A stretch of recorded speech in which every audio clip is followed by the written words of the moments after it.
नाजरीन, इस वक्त हम Karachi press club के सामने खड़े हैं। सिंधी मिसिंग पर्सनस और सिंध सुजागी फोरम, इनका जो है मुश्तरका एहतजाजी मुजाहरा हो रहा है। ये मुजाहरा हाल ही में हैदराबाद से मोहिब आज़ाद एडवोकेट, जिसको खुफिया एजेंसी वाले उठा के ले गए, उसके लिए जो है यहाँ पर ये आज एहतजाज हो रहा है। उसके अलावा दूसरे जो लापता अफराद हैं, उनके लवाहिकीन भी मौजूद हैं, उनकी आज़ादी के लिए ये आज मुजाहरा हो रहा है। तो हम आइए इन लोगों से पूछ लेते हैं, थोड़ा सा मज़ीद तफसीलात जानने की कोशिश करते हैं। अदी तव्हां थोड़ो ये ॿुधायो या जो कि इन मोहिब जे बारे में इहो छा मसलो थियो, थोरो तफ़सीलात असांखे ॿुधायो। सॼी सिंध मां जबरी तौर ते खंबे गुम करण वारो सिलसिलो त हूअं त जारी आहे, पर हाणे ॾींहों ॾींहुं उहो सिलसिलो गणतीअ जोॻो बणिजंदो पियो वञे। हालत इहा आहे त हाणे त असांजा जेके वकील आहिनि उहे बि महफ़ूज़ न आहिनि। ताज़ो टियों ॾींहुं सुबुह जो असांजो जेको वकील आहे मोहिब आज़ाद लेगारी, जेको ख़ुदि हैदराबाद हाई कोर्ट जो वकील आहे, उनखे संदसि घरवारीअ जे साम्हूं तशदद कंदे खंबे गुम कयो वियो आहे। जेको न सिर्फ़ु कानून खे मञंदड़ आहे, पर कानून ते अमल कंदड़ पिणु आहे, कानून जी पासदारी कंदड़ आहे, उनखे पिणु खंबे गुम कयो वियो आहे। असां पुछा था कयूं त आख़िर उनजो कहिड़ो ॾोह आहे जेको कानून खे मञंदड़ आहे ऐं कानून ते अमल कंदड़ आहे, वकील आहे, तव्हां उनखे बि खंबे गुम था करे छॾियो। आख़िर असांजा जेके माण्हू आहिनि तव्हां खंबे गुम था कयो, आख़िर उन्हनि जो कसूर त ॿुधायो, उन्हनि जो ॾोह त ॿुधायो। ऐं उन सां गॾोगॾु असांजा जेके बि माण्हू जेके असां मुतालबो था कयूं, असांजा जेके बि माण्हू तव्हां खंबे गुम कया आहिनि सॼी सिंध मां, आकिब चांडियो खां वठी महफ़ूज़ नुतकाणे ताईं, ऐं मसूद शाह खां वठी जब्बार सरकीअ ताईं, ऐं फतेह मोहम्मद खोसो खां वठी अलाए वधायो महर ताईं, ऐं असांजा जेके बि खंबे गुम कयल सॼी सिंध मां क़ौमी कारकुन गुम कया आहिनि, तव्हां घटि में घटि ॿुधायो सही उन्हनि जो कहिड़ो ॾोह आहे। घटि में उन्हनि खे अदालतनि में पेश त कयो त जीअं उन्हनि जा प्यारा उन्हनि जो केस विड़ी सघनि।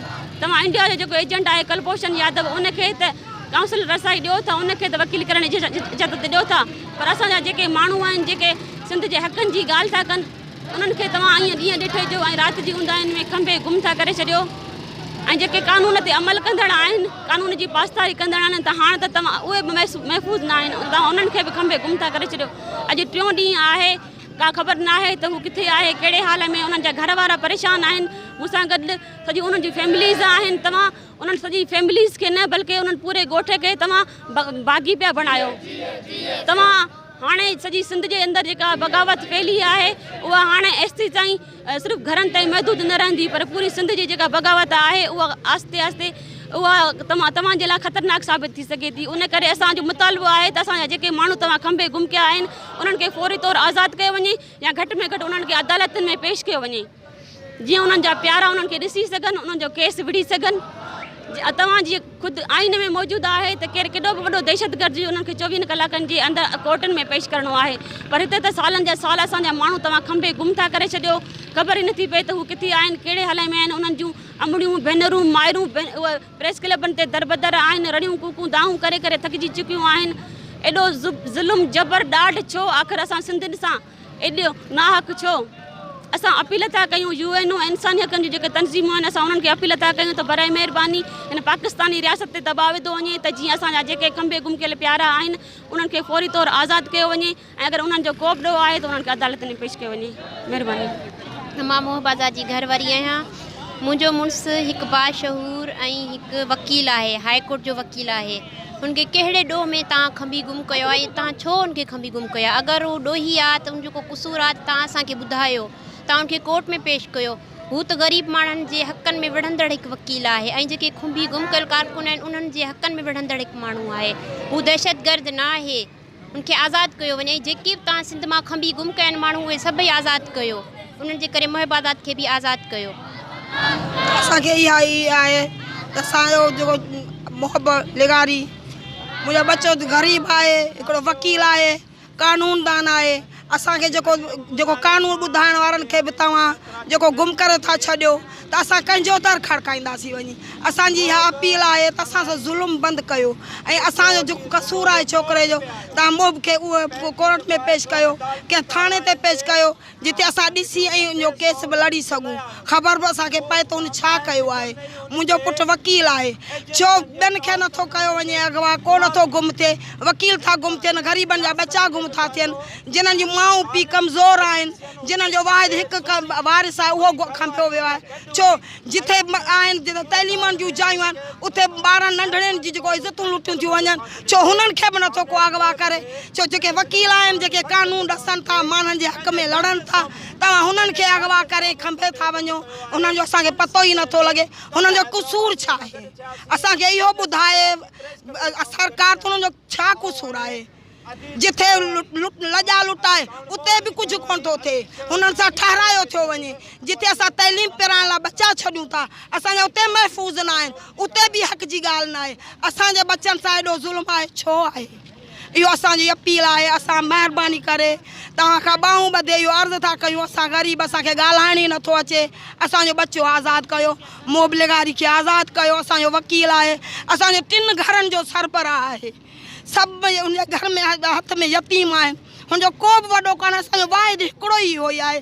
तव्हां पीउ जी हालत ॾिसो, हुनजी छा आहे, छा उहो कहिड़ी गुंडागर्दी कंदो हूंदो जेको सॼो ॾींहुं महिनत कंदो आहे, जंहिंजे पीउ हार पियो करे हुनखे वकील बणायो आहे। छो हुन ते एतिरो जबर छो आहे? असां छो केरु नथो ॿुधे? एतिरी हुकूमत कमज़ोर आहे जो असांजो को आवाज़ बि नथो ॿुधे, या ही ग़रीबनि जो आवाज़ नथा ॿुधणु चाहिनि, के अमीर जो आवाज़ था ॿुधनि, के ग़रीब जी बि ॿुधो, के माउ जी पुकार ॿुधो। ख़ुदा कारण जंहिंखे मञींदा हुजो उन्हनि जे सदके में असांजी पुकार ॿुधो। असांजो छोकिरो जेको हाज़िर कयो, असांजो वकील असांखे मोटाए ॾियो। असां कंहिंखे अपील करियो, असां कंहिंजे दर ते वञूं, असां हारी माण्हू, असां कंहिंखे चऊं?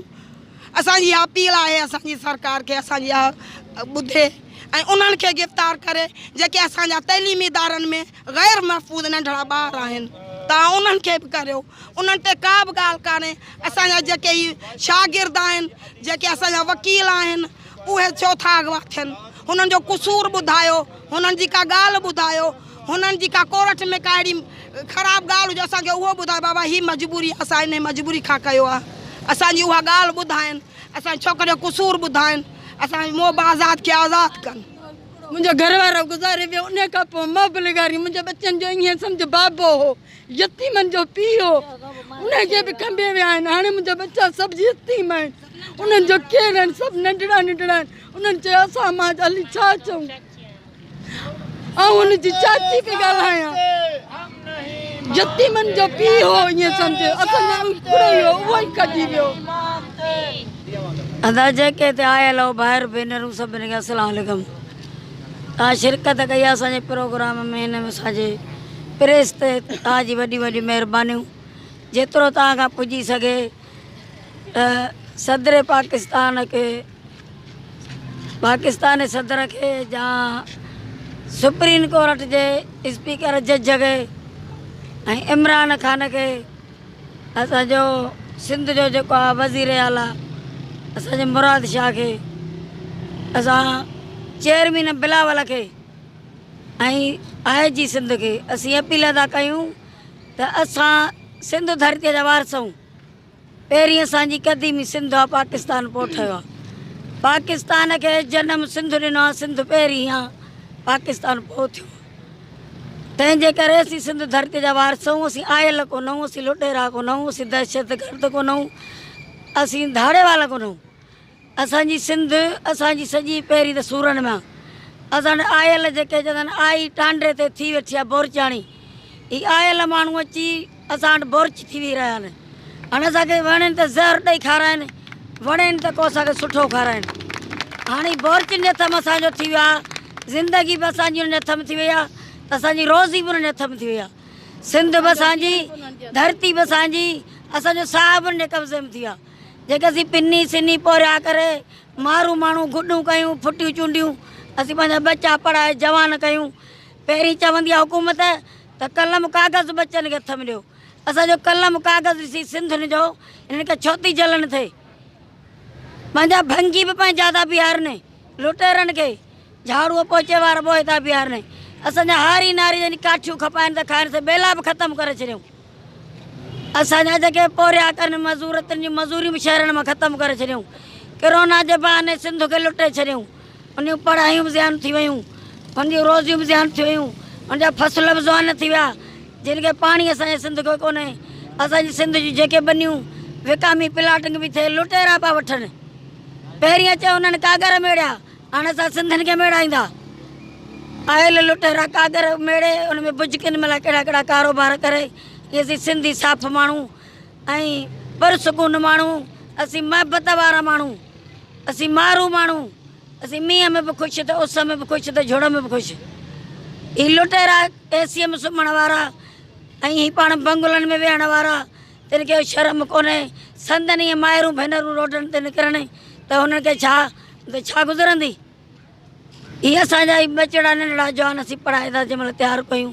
जी पढ़ाई कोन थी उनखे पसंदि अचे, उनखे ड्यूटियूं बि न ॾियनि, रोज़ियूं बि न ॾियनि, उनखे दर बदर करे पछाड़ियो खणी गुम कनि, जा हुनखे पाजु करे छॾनि, जा सफ़ा गुम करे छॾनि, जा मारे हुन लाश चिचिरियल असांखे घसनि बि ॾियनि। इहो कहिड़ो शौर आहे, कहिड़ो कानून आहे? हीउ अंधो कानून आहे न। असीं हिन में ॾींहं जो बि पथी पारे असांखे अचणु खपे कोर्टनि में। हीउ जे अंधो कानून आहे त ॾींहं जो पाण हिकिड़ो ॾियो ॿारींदासीं, वरी ॾियो जलाए पोईंदासीं, जज पुछंदो छा चवंदासीं त अंधा हो, तव्हां लाइ ॿार में त थाॿो खाई किरी पियो। तंहिंजे लाइ असांजो को कानून कंहिं वटि कोन्हे, को असांजो हक़ु कोन्हे। असांजी नव जवान बचड़ा निकिरी था हलिया वञनि, असांखे का ख़बर नथी पए त ज़मीन मन या आसमान मन। छा न को सबूत हुजे, न को जुर्म साबित कनि, पोइ बम था छॾनि, भत्ता था ॾियनि, का किना कम था कनि, कारोबार था कनि, ऐं लाहे कोर्ट में ते पेश कनि, उनखे उमिरि सज़ा ॾियनि। मुलाक़ात त छा, पर जे उमिरि सज़ा जी हुजे त उमिरि सज़ा ॾियनि। जे फाईअ जो ऑडर अथनि फाई साम्हूं ॾियनि, गोलीअ जो ऑडर असांजे साम्हूं गोली हणनि। असांजे मौला जा बचा बि शहीद थिया, पंहिंजे साइण ज़हन बि ॾिठा पे, असीं ॾिसंदासीं। असांखे कोन डपु थींदो असांजे साइण जे बचनि खां मथे, असांजा बचा न आहिनि, पर को सबूत त निकिरे न। बिना वीचारे खे टई नियाणियुनि वीचारे खे अलाए केतिरा ई गुम करे छॾनि जिन को पतो ई कोन्हे। ही माइरूं वीचारियूं आहिनि, हिकिड़ी त ॿ पुट विया आहिनि खजी, ओया 2 महीना 4 महीना थियनि जेका रोई तड़फे पई। ईअं एतिरनि माइरुनि खे त तड़फाइनि, जे पाण तड़फनि त कदुर पइनि कोन पइनि।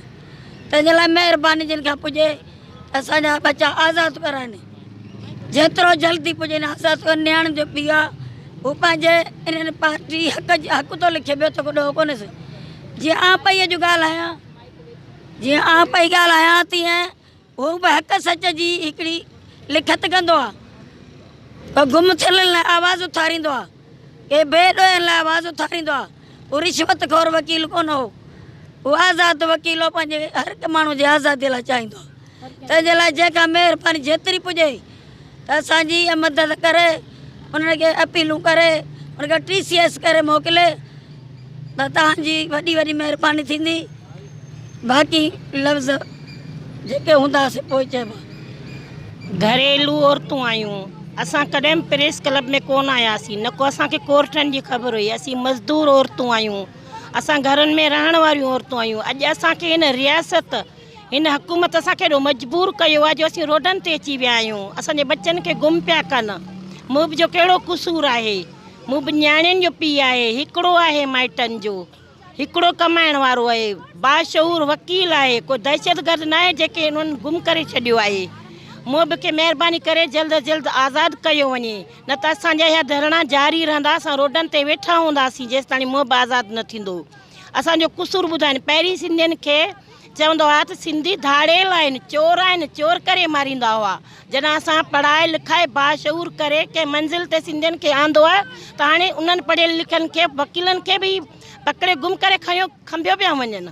इहो कहिड़ो कानून आहे, किथां जो कानून आहे? इहो कानून असांखे नामंज़ूर आहे। असां इन कानून जे ख़िलाफ़ु आवाज़ उठाईंदासीं। भले असांजा जवान गुम कयनि, असां औरतूं एहतिजाज कंदियूंसीं, असीं औरतूं ॿाहिरि निकिरी ईंदासीं, असां रोडनि ते अची वेंदासीं, असां जंग कंदासीं। जेसि ताईं जीअर रहंदासीं तेसि ताईं जंग कंदासीं। असांजे जवाननि खे आज़ादु कयनि, आज़ादु कयो। इन कानून ते असां इनखे बंदि कयो वञे, इहे दहशतगर्दियूं बंदि कयूं वञनि। इहे असांखे नामंज़ूर आहिनि। असांजे मुंहिंजो को बि क़सूरु न आहे, मूं बि हिकु पढ़ियल लिखियल बाशऊर इंसान आहे, ग़रीबनि जो मददगार आहे, उन्हनि खे फौरी तौरु आज़ादु कयो वञे। बिलावल भुट्टो खे असांजी दरख़्वास्त आहे, मुराद अली शाह खे असां सिंधियाणियूं आहियूं, असीं सिंध जा रहवासी आहियूं, असां सदाईं इन्हनि खे वोट ॾेई चाढ़ियो आहे। अॼु जॾहिं असीं रोडनि ते आहियूं असांजो को बि पुछण वारो कोन्हे को, असांजी सहायता लाइ को बि कोन पियो अचे। छो? इहो कहिड़ो इंसाफ़ आहे, कहिड़ो असांजे जवाननि जो क़सूरु आहे? जॾहिं कोन पढ़ंदा हुआ सिंधी त धाड़ियल करे मारींदा हुआ, चोर करे मारींदा हुआ। जॾहिं पढ़ियल लिखियल बाशऊर वकील थी विया, वकील आहिनि त हाणे वकीलनि खे पकड़नि पिया, पढ़ियल लिखियल माण्हुनि खे मारनि पिया। छो? माना कंहिं ग़रीब जे पारां को बि आवाज़ न खणे। जैसे कि अभी हम कराची प्रेस क्लब पर खड़े हैं, एक तो हम बता दें कि 6 सितंबर जो दिफाई दिन है, उसी दिन पर पता नहीं कैसे मुल्क को ये दिफा करते हैं और हमारे प्यारे जो सिटीज़न हैं वो लापता है। मोहब आज़ाद जो कि एक वकील भी है उसको लापता कर दिया गया है, जो इंसानी हकूक़ की एक संगीन लताड़ है। और हम कानून की बात कर लें तो कानून के हिसाब से वो एक वकील था, लेकिन ये कानून की भी खिलाफ वर्जी है। हम चाहते हैं कि सिंध और बलूचिस्तान खैबर पख्तूनख्वा जो भी लोग वहाँ पर डिसअपियर किए जाते हैं अकॉर्डिंग टू लॉ और कानून के मुताबिक उनको रिहा किया जाए, उनको फेयर ट्रायल का मौका दिया जाए। इस तरह से किसी को डिसअपियर करना ये गैर आइनी, गैर कानूनी है और इंसानी हकूक़ की संगीन लताड़ है और खिलाफ वर्जी है उनकी। हम आवाम को ये अपील करते हैं कि उनके लिए एहतजाज करें, उनके लिए आवाज़ बुलंद करें कि जैसे हमारे सारे जो भी कौमी एक्टिविस्ट हैं वो जल्दी से अपने घर वापस हों। जीअं त अॼु असीं कराची प्रेस क्लब ते खंबे गुम कयल क़ौमी कारकुननि जी आज़ादी जे लाइ वेठल आहियूं, जंहिंमें सिंध सुजागी फोरम मौजूदु आहे, वाइस फॉर मिसिंग पर्सन्स ऐं सिंध सभा मौजूदु आहिनि।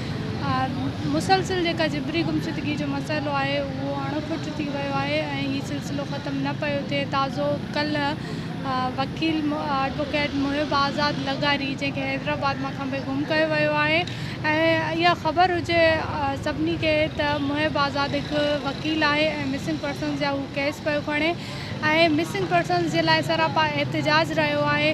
अॼु रियासत उनखे बि खंबे गुम कयो आहे ऐं असीं हिन ॻाल्हि जी मज़म्मत कयूं था ऐं जेके बि असांजा खंबे गुम कयल क़ौमी कारकुन आहिनि उन्हनि खे जल्द खां जल्द आज़ादु कयो वञे। जी हसन, जीअं त आउं हिकिड़ो सियासी कारकुन आहियां, गुज़िरियल 35 सालनि खां ऐं पुरमन सियासत कयां पियो हिन पाकिस्तान जे आइन तहत। 35 सालनि में कॾहिं बि मुंहिंजे मथां NC न कटी वई आहे। हो हाणे मुंहिंजा 2 पुट ग़ुलाम रसूल ऐं बशीर अहमद खंभिया विया आहिनि ऐं पुछणु चाहियां थो त आख़िर उन्हनि जो ॾोह कहिड़ो आहे। जेकॾहिं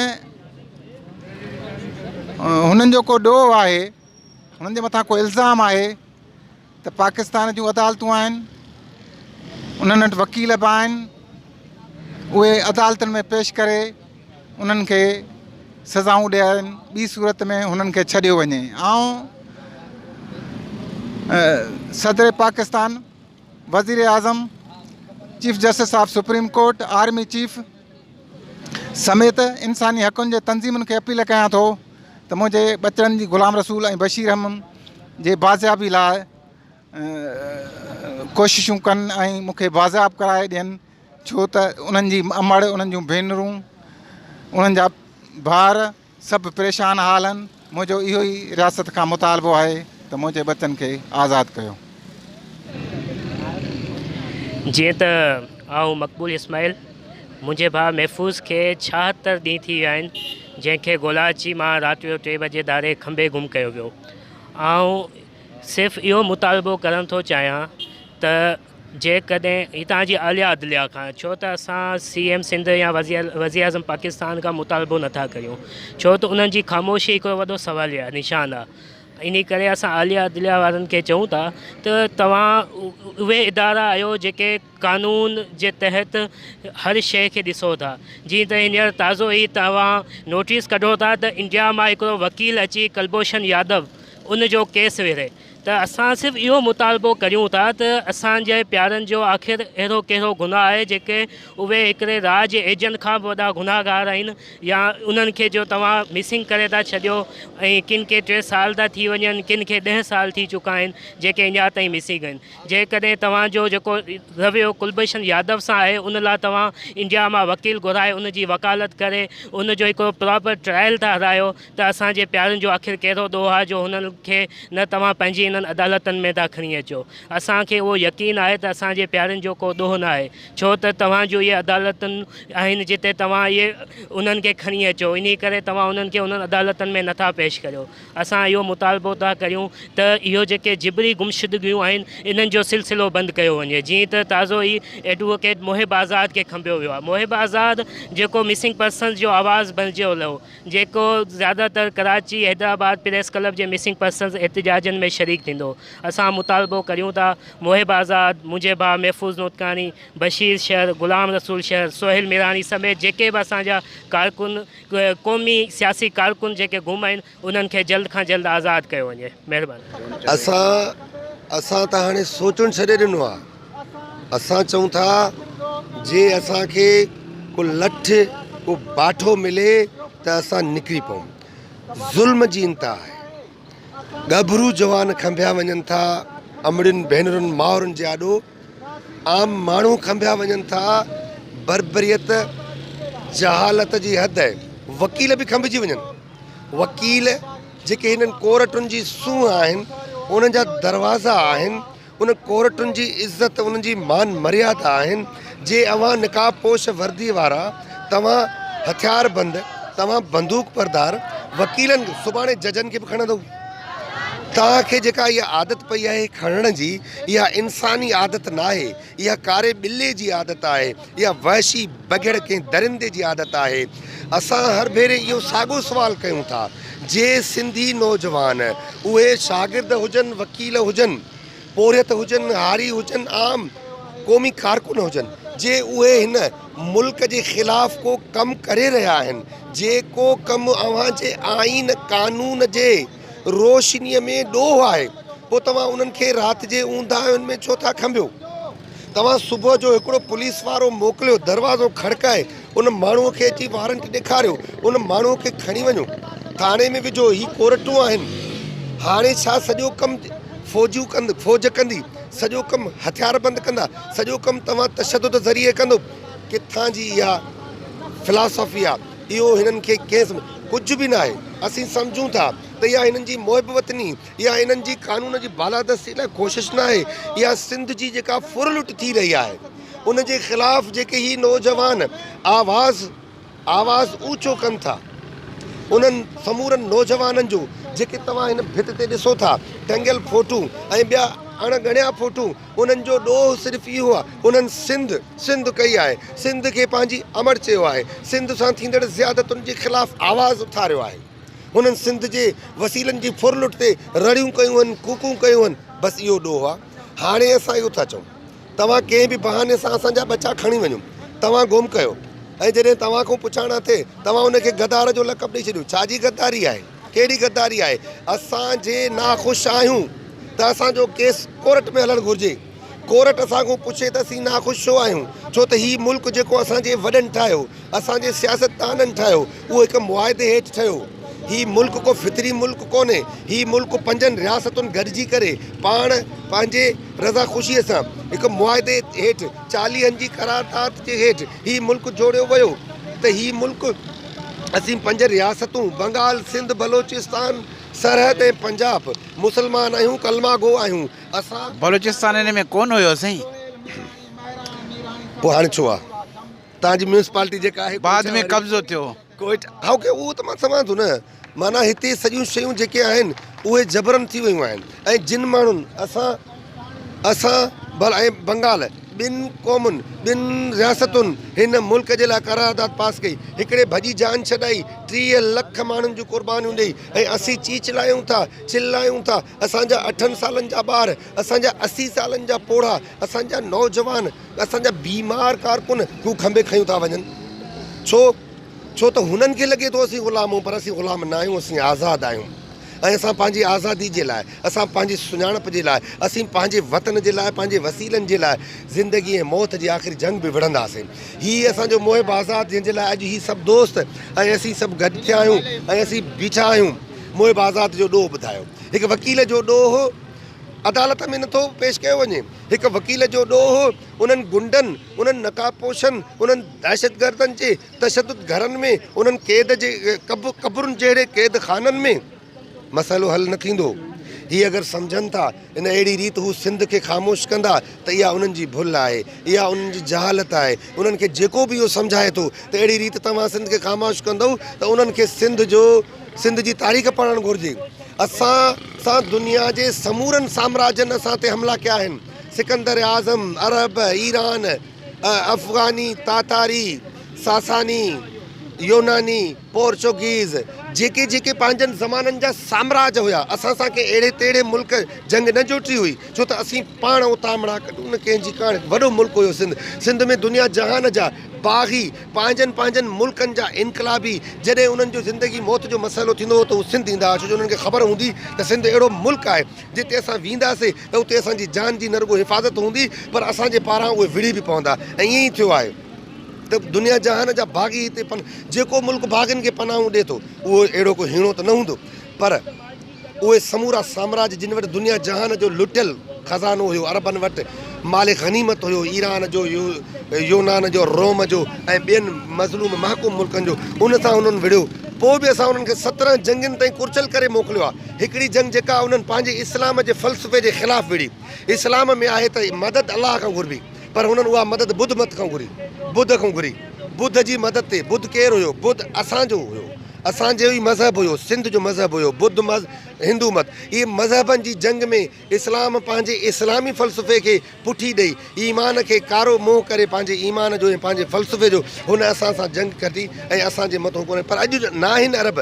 इन जो मतिलबु इहो आहे त असां उन्हनि खे जेके बि ॾींहं हुया चैन सां वेहणु न ॾिनो। अॼु असां जंहिं परेशानी में आहियूं, जंहिं मुसीबत में आहियूं, जेको ॾहकाव आहे इन मां बि असां निकिरण वारा आहियूं, असां निकिरी चुका आहियूं। भले सुबुह मंझंदि शाम असांजा बचा हू खंबनि, पर जंहिं लम्हे 7 करोड़ सिंध उथी बीठी तॾहिं इन्हनि जूं सभु बंदूकूं झुकी वेंदियूं। मूंखे अॼु बि इहो ईमान आहे त सिंध उथंदी, ऐं सिंध जॾहिं उथी तॾहिं उहो 70 सालनि जो हिसाबु वठणु हिकिड़ो चपटी जो खेल हूंदो। उन पघर जो हिसाबु, हीअ अमड़ियुनि जे रोअण जो हिसाबु, उन्हनि तशदुद घरनि में असांजे जवाननि गबरुनि जो, पोड़नि जो ऐं बचड़नि जे सुॾकनि ऐं अकेलाइनि जो हिसाबु असां सभु वठंदासीं। साईं तव्हांजो केरु खणी वियो इन बारे में थोरो पंहिंजा तफ़सीलात ॿुधाइजो।